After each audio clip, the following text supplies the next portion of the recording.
Hi everyone, I'm Andy Stevens. Today I'm going to talk around change impact assessments. This is going to focus on why you do a change impact assessment, what they are, I'll give you an example, and then share some things from my experience of putting them in practice. So why would you do this? It sounds like another impact assessment, another thing to do when you're trying to drive through change.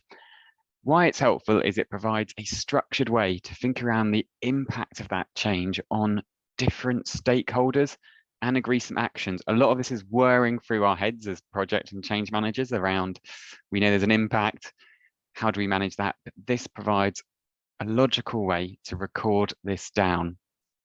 It helps form also that shared understanding of the future state. So how does this change impact different stakeholders? And that will support the communications that we're going to do.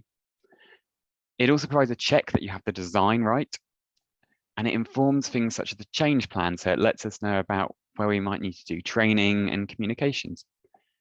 Overall, what it does, by making this more people-focused change, thinking around how each of the stakeholders are impacted and doing things to help them through that change, it means that this piece of work is likely to be smoother and you're more likely to be successful and achieve the benefits that you want to achieve. So what is a change impact assessment? You can have some massive templates. If you Google it, you'll see that there's some big spreadsheets with lots of different columns and color coding. But if we strip it right back to the basics here, what we're trying to do is we listen to stakeholders. So each row has a stakeholder.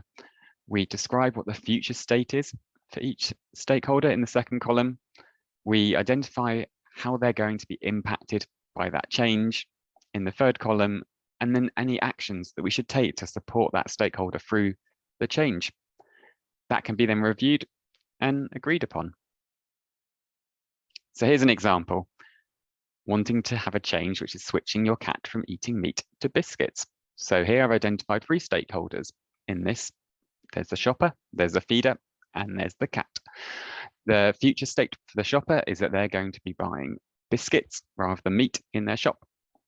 They need to be aware of this and they need to know where to find it. So there's some actions around a guide training that we need to give them, and there's an action around communications.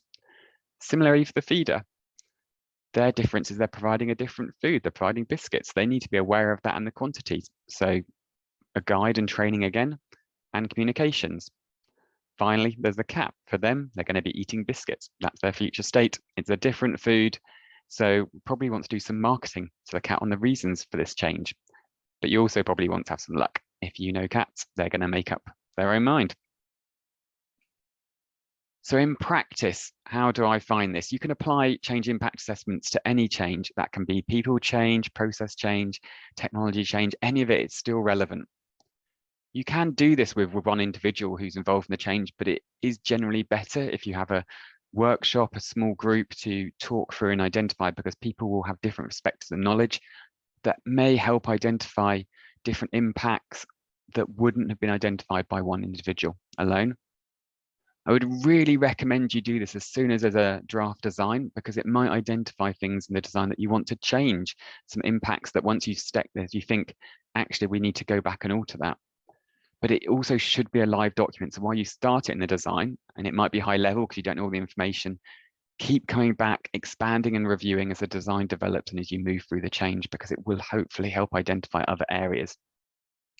It's really useful for informing communications, helps me really keep focused on what the impact is for that change. What are the things that we need to get across to each of the individual stakeholders? Before I do any email presentations, I usually look back to help inform that, and it provides lots of actions for the change plan about what we need to do. And again, coming back to why we're trying to do this, we're trying to make this change more people focused, therefore much easier for all the individuals involved, much smoother for us, and much more successful for the organization, because it's more likely to achieve the benefits that you want. I hope you found this useful. I would really love any feedback that you have on this.